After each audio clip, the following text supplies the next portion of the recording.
दोस्तों, भारत और बांग्लादेश के बीच व्यापारिक रिश्तों में एक बार फिर ऐसा मामला सामने आया है जिसने दोनों देशों के कारोबारियों के बीच हलचल पैदा कर दी है।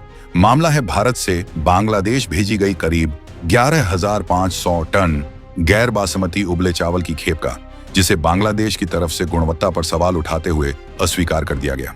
सवाल सिर्फ इतना नहीं है कि चावल की गुणवत्ता पर आपत्ति क्यों जताई गई, बल्कि असली सवाल यह है कि आखिर वह खेप जिसे सरकार से सरकार यानी G2G समझौते के तहत भेजा गया था और जिसके नमूनों को मानव उपभोग के लिए उपयुक्त बताया गया था, बाद में अचानक खराब कैसे हो गई। रिपोर्टों के अनुसार यह माल 21 जुलाई को छठगांव बंदरगाह पहुंचा था।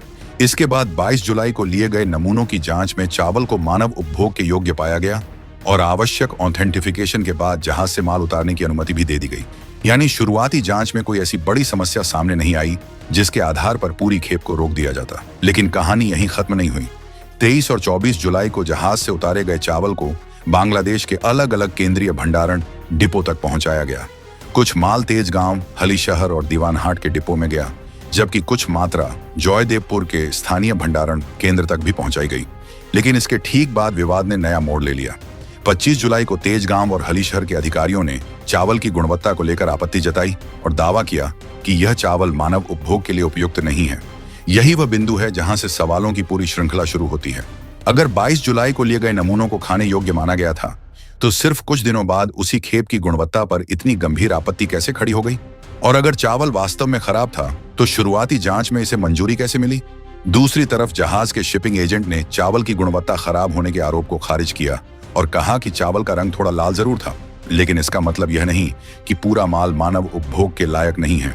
रिपोर्टों के मुताबिक जहाज MV-HT पायनियर से करीब 3,500 टन चावल ही उतारा जा सका और बाकी माल को उतारने की अनुमति नहीं मिली।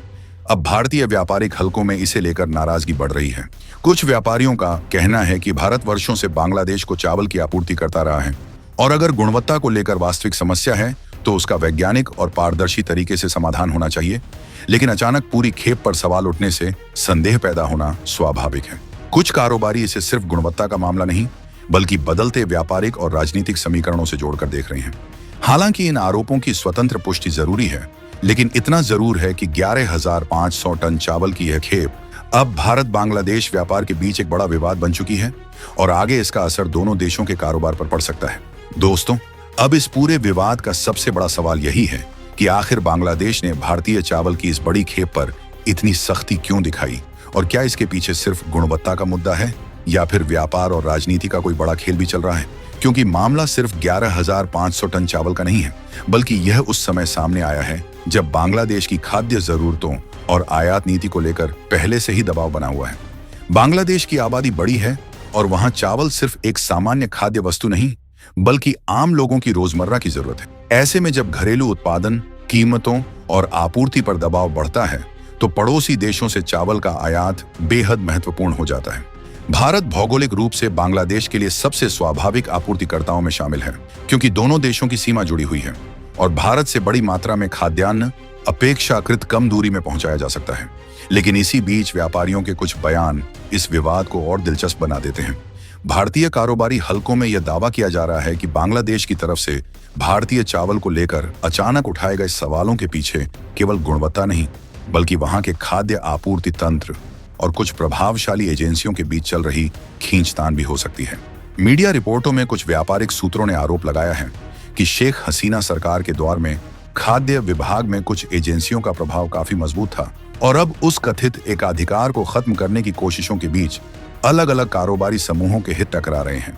भारतीय व्यापारियों का दावा है कि इस अंदरूनी खींचतान में भारतीय चावल अनजाने या अप्रत्यक्ष रूप से निशाना बन गया है। लेकिन यहाँ ये साफ करना जरूरी है कि ये व्यापारियों और स्थानीय सूत्रों के आरोप हैं। इनका स्वतंत्र रूप से प्रमाणित होना अलग विषय है। दूसरी तरफ एक और मुद्दा भी चर्चा में है। बांग्लादेश पहले पाकिस्तान से चावल आयात कर चुका है और भारतीय कारोबारियों का कहना है कि वहां से आया चावल अपेक्षाकृत महंगा पड़ा, जिसके बाद बांग्लादेशी खरीदार फिर भारतीय बाजार की तरफ लौटे। अगर ऐसा है तो सवाल यह उठता है कि जब भारतीय चावल की जरूरत बनी हुई है, तब मौजूदा खेप को लेकर इतना बड़ा विवाद क्यों खड़ा हुआ? क्या यह वास्तव में गुणवत्ता जांच की सख्ती है या फिर व्यापारिक प्रतिस्पर्धा और बदलती राजनीतिक परिस्थितियों का असर? फिलहाल इसका निश्चित जवाब देना जल्दबाजी होगी, लेकिन एक बात स्पष्ट है कि ऐसी घटनाएं दोनों देशों के व्यापारियों के लिए जोखिम बढ़ाती हैं।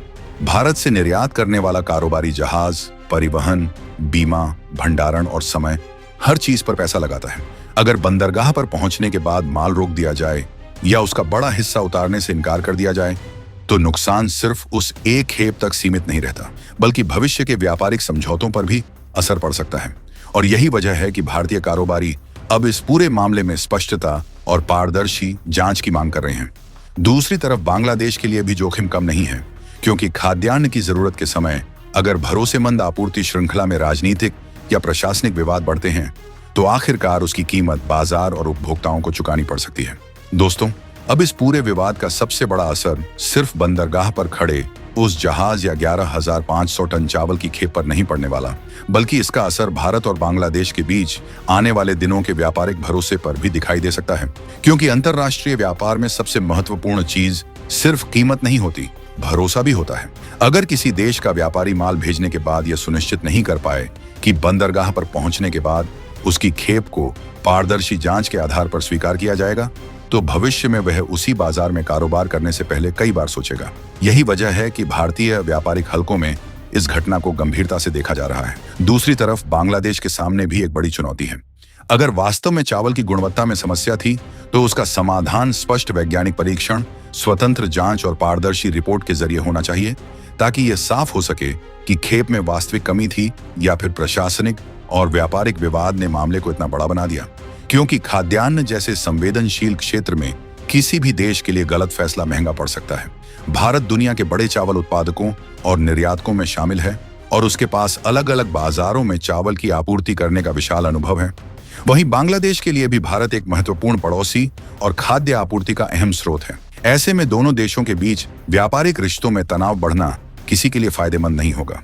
भारतीय व्यापारियों का एक वर्ग यह भी मानता है कि अगर गुणवत्ता के नाम पर भारतीय माल को बार बार रोका गया, तो इसका असर भविष्य की कीमतों और सप्लाई पर पड़ सकता है। उनका तर्क है कि व्यापार केवल एक तरफ से नहीं चलता। अगर खरीदार को माल चाहिए तो उसे विश्वसनीय व्यापारिक माहौल भी देना होगा। दूसरी ओर बांग्लादेश के सामने खाद्य सुरक्षा का सवाल है, इसलिए वहां की सरकार और संबंधित विभाग के लिए किसी भी संदिग्ध खाद्यान्न को स्वीकार करना भी आसान फैसला नहीं होगा। यही वह संतुलन है जहां अब दोनों देशों की परीक्षा होने वाली है। इस पूरे मामले में एक और बात बेहद महत्वपूर्ण है। व्यापारियों द्वारा लगाए गए राजनीतिक आरोपों को तब तक अंतिम सच नहीं माना जा सकता जब तक स्वतंत्र जांच से उनकी पुष्टि न हो जाए।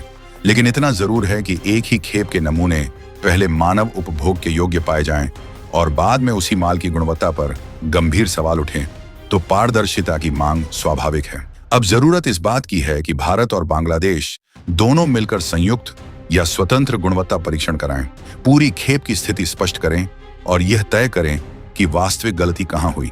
अगर चावल सही है तो उसे रोकने का कारण स्पष्ट होना चाहिए, और अगर वास्तव में गुणवत्ता में कमी है तो जिम्मेदारी भी तय होनी चाहिए। क्योंकि आज विवाद 11,500 टन चावल का है, लेकिन कल यही सवाल दूसरे खाद्य उत्पादों और दूसरे व्यापारिक समझौतों पर भी उठ सकता है। और अगर दोनों देशों ने इस मामले को समय रहते सुलझा लिया, तो यह विवाद एक बड़ी व्यापारिक लड़ाई बनने से पहले ही खत्म हो सकता है। लेकिन अगर आरोप प्रत्यारोप जारी रहे, तो नुकसान सिर्फ व्यापारियों का नहीं होगा, दोनों देशों के बीच वर्षों से बने व्यापारिक भरोसे को भी चोट पहुंच सकती है। इसलिए अब नजर इस बात पर है कि बांग्लादेश इस खेप पर अंतिम फैसला क्या लेता है और भारत इस मामले में किस स्तर पर जवाब देता है। आने वाले कदम यह तय करेंगे कि यह सिर्फ चावल की गुणवत्ता का विवाद था या फिर इसके पीछे बदलते व्यापारिक समीकरणों की कोई बड़ी कहानी छिपी थी। दोस्तों, अगर आपको लगता है कि भारत के व्यापार और पड़ोसी देशों से जुड़े ऐसे महत्वपूर्ण मुद्दों की सच्चाई सामने आनी चाहिए, तो वीडियो को लाइक जरूर करें, चैनल को सब्सक्राइब करें और कमेंट में लिखिए जय हिंद, जय भारत।